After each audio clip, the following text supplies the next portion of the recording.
એ રાજુભાઈ ઠક્કર હાલોલના છે અને આપણે જે રસ્તે જવા માંગીએ છીએ એવો જ એમનો રસ્તો છે. એક વિમલાતાઈ, તમે બધા નવા છો એટલે તમને ખબર નહીં, પણ આપણા જૂના વિદ્યાર્થીઓને, જૂના કાર્યકરો અથવા બધા છે એમને ખ્યાલ છે કે વિમલાબેન ઠક્કર, એમને બધા વિમલાતાઈ કહેતા. વિનોબાજીની સાથે ને બધાની સાથે કામ કરતા હતા વર્ષોથી પહેલા, અને પાછલા વર્ષોમાં ઘણા વર્ષથી માઉન્ટ આબુ રહેતા હતા. અને આપણે ત્યાં પણ એ આવતા અવારનવાર. એમની એક બે શિબિરો પણ અહીંયા થઈ છે. આપણે ત્યાં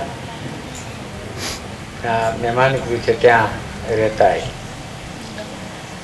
વિમલાતાઈના તરફની અમારી પણ પ્રેમભાવ, ભક્તિ, અને રાજુભાઈનો પણ વિમલાતાઈ સાથેનો બહુ સંબંધ, એટલે એ નાતે અમારા સંબંધ થયેલા. હમણાં છેલ્લે એક પુસ્તક એમણે લખ્યું વિમલાતાઈ અંગે, એના ઉપરથી મેં એમને ફોન કર્યો હતો. પછી એમાંથી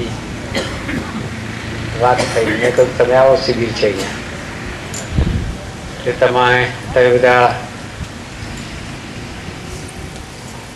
નવી પેઢી છે. હવે નવી પેઢી આ બધું સમજતી થાય, તૈયાર થાય, બહુ જરૂરી છે. એટલે હું રાજુભાઈને વિનંતી કરું કે થોડી તમને થોડું માર્ગદર્શન આપે, અને આ જાતનું જે તારી સાથેના સંબંધો થાય, એમને જે લાગે એ બધી કઈ પણ વાત કરી શકે છે. એમને તમને તમારી કક્ષા પ્રમાણે સર્વવંદ્ય સર્વે સ્વયં પ્રકાશ નમો તને પરબ્રહ્મ પરમે.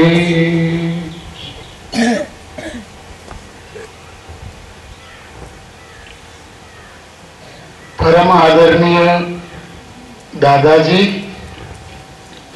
આદરણીય વડીલજનો,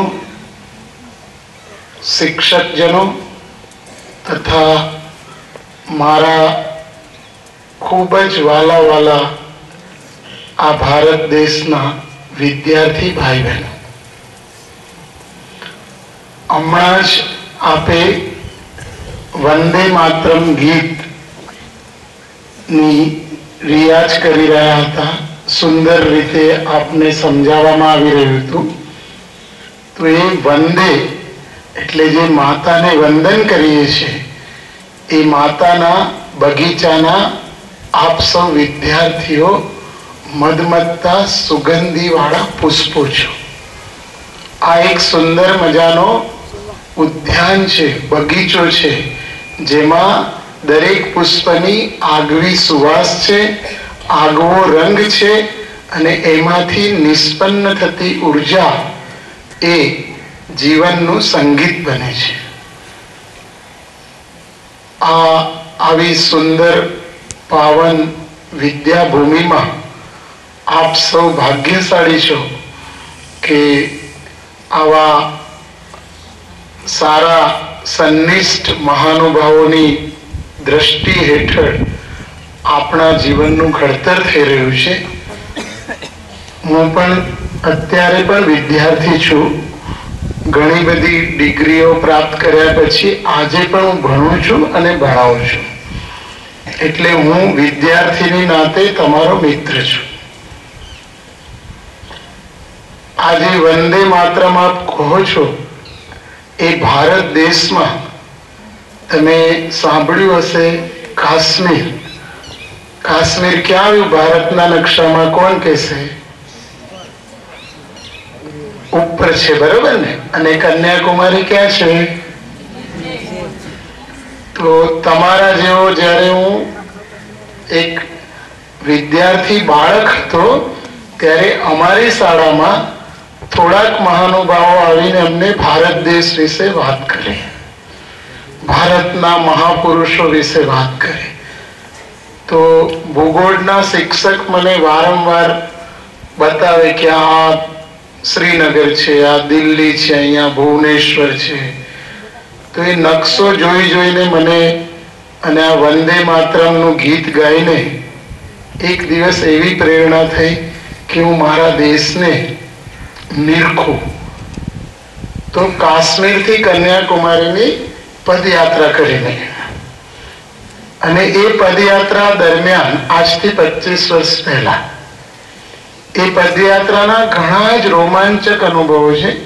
એમાંથી એકાદ બે આપને કહીશ, પણ જે વંદે માતરમ છે એ મહત્વનું છે કે જે માતાને વંદન કરે છે અને જે માતાનું સન્માન કરે છે, જે માતાની સેવા અને શુશ્રૂષા કરે છે, એ ભારતીય સંસ્કૃતિનો મંત્ર છે.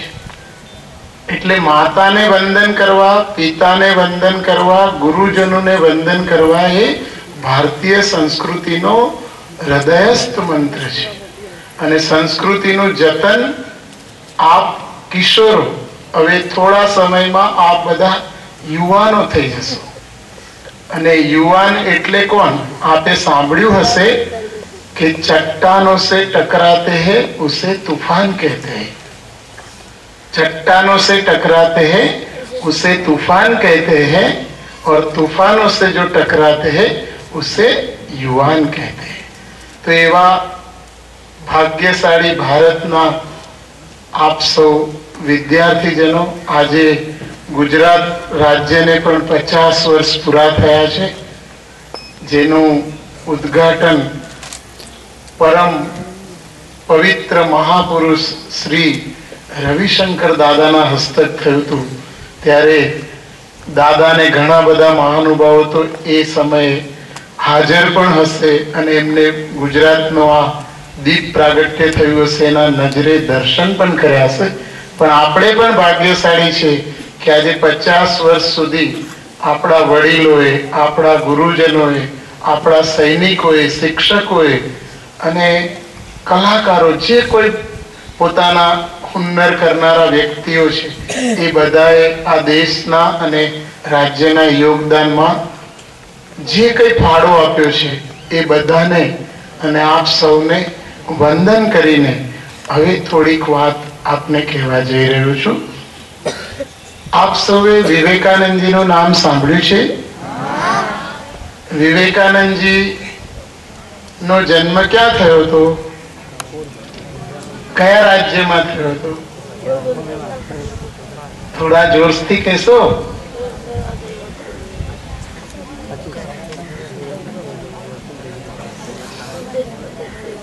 પશ્ચિમ બંગાળ. બહુ સરસ બેટા, ધન્યવાદ. સ્વામી વિવેકાનંદ ની ઉંમર જ્યારે 12-13 વર્ષની હતી ત્યારે અત્યંત વિહવળ હતો. આપ સૌ પણ અત્યારે બધા 12 થી 15, 17 વર્ષની ઉંમરમાં હશો. સ્વામી વિવેકાનંદની પાસે જે અંદરની શરીતા વહેતી થઈ એ ભર વિદ્યાર્થી જીવનમાં, અને એને એવો સમર્થ મહાગુરુ મળ્યો, એનું નામ પણ આપણને ખબર હશે, સ્વામી રામકૃષ્ણ પરમહંસ.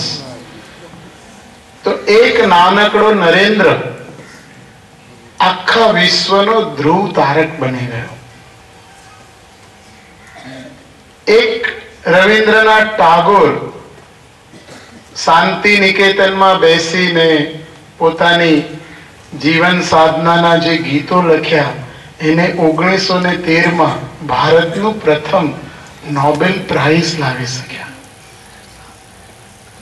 તો પહેલા આપણે થોડીક વાત વિવેકાનંદજીની કરીએ, પછી રવિન્દ્રનાથ ટાગોરને જોઈએ.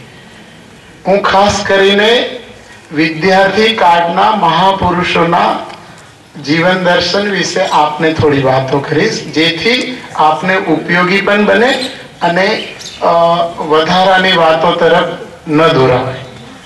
સ્વામી વિવેકાનંદ નાના હતા ત્યારે રામકૃષ્ણ પરમહંસ